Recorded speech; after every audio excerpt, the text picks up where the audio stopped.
Assalamu alaikum students. Welcome to my channel.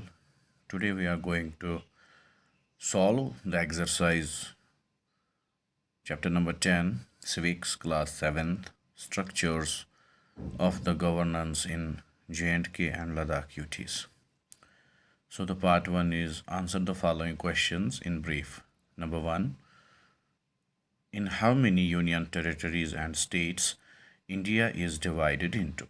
The answer is, as of 2020, there are 28 states and 8 union territories in India.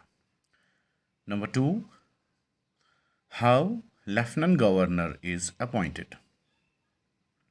The answer is, the Lieutenant Governor is appointed by the President of India for a term of 5 years and holds office at the President's pleasure. Number 3, what are the functions of Lieutenant Governor?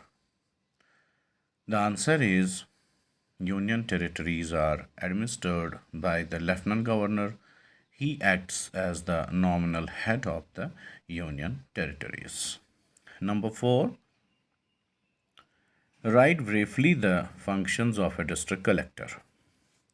The answer is, main functions of a district collector are to supervise general administration, to collect land revenue, to maintain land records, to collect income tax dues, excise duties, irrigation dues, to monitor overall development process, and to maintain law and order in the district.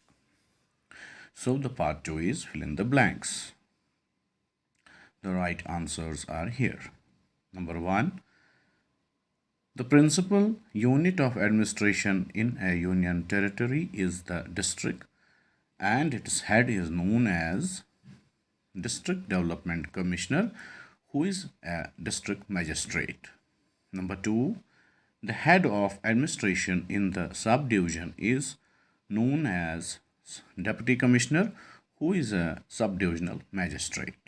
Number 3, the head of administration at Tehsil level is known as Tehsildar, who is a executive magistrate as well.